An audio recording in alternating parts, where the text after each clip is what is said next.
Hello friends, तो इस video में देखने वाले हैं जो आपका सेकंड बोर्ड एग्जाम होने वाला है, तो उसके लिए क्लास 12th फिजिक्स के ऐसे मोस्ट इंपोर्टेंट ऑब्जेक्टिव इस वीडियो में देखने वाले हैं जो आपकी सही जोड़ी, रिक्त स्थान वगैरह, सही विकल्प वगैरह होते हैं, वो आपको यूनिट 2 के देखने वाले हैं। इससे पहले हमने यूनिट 1 को कंप्लीट करा दिया है, साथ ही साथ हमने ऑब्जेक्टिव दे दिए यूनिट 1 से, और यूनिट 1 से ही आपके जो आपके इंपोर्टेंट क्वेश्चन होते हैं वो भी दे दिए। तो आपने अगर यूनिट 1 की वीडियो नहीं देखी है तो वीडियो आप जाकर चैनल पर देख सकते हो। इस वीडियो हम देखेंगे यूनिट 2 के ऑब्जेक्टिव। और देखिए, पास होने के लिए आपको ऑब्जेक्टिव बहुत ज़रूरी पढ़ना है, क्योंकि 28 नंबर के आपके ऑब्जेक्टिव आते हैं, उनमें से अगर आप 15 भी सही कर लेते हो तो आसानी से पास हो जाओगे, क्योंकि 15 नंबर ऑब्जेक्टिव के हो जाएंगे और 2-4 क्वेश्चन आप याद करोगे, वहाँ से आप आसानी से पास हो जाओगे। इसलिए आपको हर चैप्टर के आपको ऑब्जेक्टिव साथ ही साथ कंप्लीट करते जाना है, ठीक है। और ऑब्जेक्टिव आप खुद से पढ़ सकते हो या फिर आप हमारे चैनल से जुड़कर तैयारी कर सकते हो। हम आपको जितने भी आपका पेपर होगा उतने समय में हम सभी चैप्टर के इंपोर्टेंट ऑब्जेक्टिव आपको प्रोवाइड करा देंगे। तब चलते हैं, वीडियो को स्टार्ट करते हैं। तो सबसे पहले आप देख लीजिए यहाँ पर कि एक तार का विशिष्ट प्रतिरोध या प्रतिरोधकता निर्भर करती है, विशिष्ट प्रतिरोध या फिर प्रतिरोधकता निर्भर करती है। तो ऑप्शन है लंबाई पर, व्यास पर, द्रव्यमान पर और पदार्थ पर। तो इसका आंसर हो जाएगा पदार्थ पर। अगला प्रश्न देखिए, अगले प्रश्न में यहाँ पर किसी चालक का प्रतिरोध किस पर निर्भर नहीं करता है। इस पर आप जरूर देखना है, इसमें नहीं बोला है कि किस पर निर्भर नहीं करता है, और प्रतिरोध की बात हो रही है।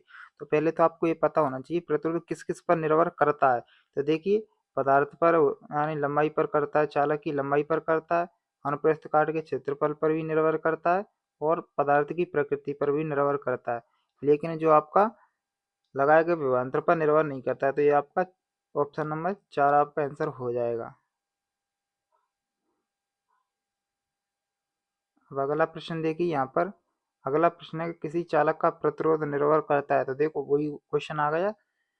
अब यहाँ पर पूछा है निर्भर करता है, तो पदार्थ पर यानी लंबाई पर करता है, और अनुप्रस्थ काट के क्षेत्रफल पर भी निर्भर करता है, और ताप पर भी निर्भर करता है। तो इसका आंसर हो जाएगा उपयुक्त सभी, सभी पर निर्भर करता है। अब अगला प्रश्न है यहाँ पर कि जो आपका विशिष्ट प्रतिरोध होता है उसका मात्रक क्या होता है। कैसे भी पूछ ले आपको तो ये तो अच्छे से याद ही कर लेना है। तो विशिष्ट प्रतिरोध का मात्रक होता है ओम इंटू मीटर। अगला प्रश्न है यहाँ पर कि जो अतिचालक पदार्थ होते हैं उनकी चालकता कितनी होती है। तो उनकी चालकता होती है अनंत। अनंत ऐसे याद करना है आपको। अगला यहाँ पर धारा घनत्व का ऐसा ही मात्रक होता है। तो जो धारा घनत्व का ऐसा ही मात्रक होता है वो होता है एम्पियर प्रति मीटर स्क्वायर। अगला यहाँ पर कि जो ओमीय प्रतिरोध है वो क्या है। तो इसका आंसर हो जाएगा तांबे का तार। अगला प्रश्न है यहाँ पर कि जो एक तार की लंबाई यानी तार को खींचकर उसकी लंबाई को दोगुना करने पर उसका प्रतिरोध हो जाएगा। तो इसका आंसर हो जाएगा 4 गुना। कितना हो जाएगा? 4 गुना हो जाएगा। अब यहाँ से देखिए, रिक्त स्थानों की पूर्ति कीजिए। रिक्त स्थानों में पहला है कि किरचॉफ का प्रथम नियम। यहाँ पर आपको जरूर देखना है, नियम दो है किरचॉफ के, प्रथम नियम और द्वितीय नियम। तो प्रथम नियम होता है आवेश संरक्षण, और दूसरा नियम होता है ऊर्जा संरक्षण। ये दोनों ही अच्छे से याद करना है आपको, दोनों ही इंपॉर्टेंट हैं। अगला देखिए यहाँ पर, जो धारा घनत्व होते हैं ना, वो कैसी राशि होती है? सदिश राशि होती है। धारा घनत्व सदिश राशि होती है। धातु चालकों के बीच V और I के मध्य ग्राफ होता है तो सरल रेखा प्राप्त होता है। V यहाँ पर विभवांतर हो जाएगा, I धारा हो जाएगी, उनके मध्य ग्राफ कैसा होता है? सरल रेखा होता है। ताप बढ़ाने पर अर्ध चालकों का प्रतिरोध क्या होता है? घट जाता है, और चालकता क्या होती है? बढ़ जाती है अर्ध चालकों की। अगला यहाँ पर अर्धचालक का प्रतिरोध ताप गुणांक होता है ऋणात्मक। अगला है धात्विक चालकों में डॉट डॉट विद्युत धारा वाहक है, तो मुक्त इलेक्ट्रॉनों के कारण धारा प्रवाहित होती है, तो इसमें हो जाएगा मुक्त इलेक्ट्रॉन।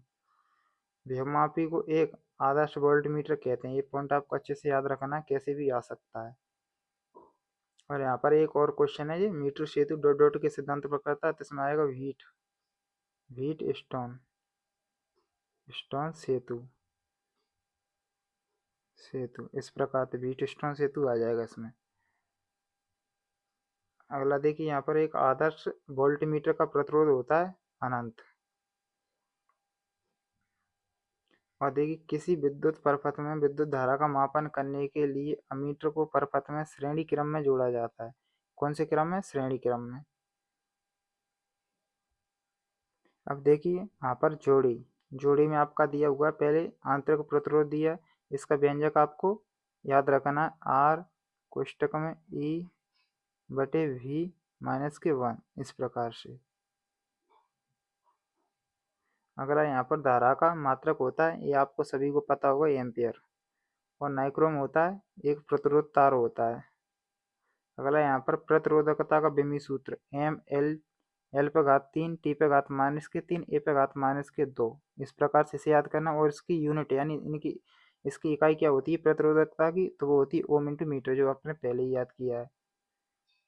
अगला विभव प्रवणता, बहुत इंपॉर्टेंट है, क्योंकि आपको पता है कि मेन एग्जाम में आपके बहुत मात्रक पूछे गए थे, यूनिट यानी मात्रक इकाई उनकी।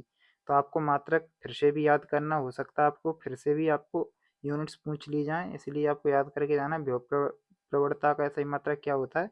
तो वो होता है वोल्ट प्रति मीटर। तो इस प्रकार से यहाँ पर सही जोड़ी में कैसे भी बन के आ सकता है, लेकिन आपको तो इस प्रकार से याद करना है। और देखिए यहाँ पर अगला, यहाँ पर विभवमापी के तार तावे के बनाए जाते हैं, तो ये होता है आपका असत्य। ठीक है, यहाँ पर अर्धचालक का प्रतिरोध ताप गुणांक ऋणात्मक होता है, ये आपने पहले ही देख लिया है आगे, तो ये होता है सत्य। अगला है ओमीय प्रतिरोध के लिए वी आई ग्राफ सरल रेखा होता है, तो ये आपने पहले देखा है, ये भी सरल रेखा होता है। अर्धचालक पदार्थ की प्रतिरोधकता कितनी होती है? 0। देखिए यहाँ पर अर्धचालक पदार्थ होते हैं, उनकी प्रतिरोधकता कितनी होती है? 0, और चालकता कितनी होती है? अनंत। ये आपको ध्यान रखना है। प्रतिरोधकता मान होती है रुकावट, और चालकता मान उन्हें चलने की वो होती है, तो वो अनंत। यहाँ पर देखिए, और यहाँ पर अगला है यहाँ पर सत्य।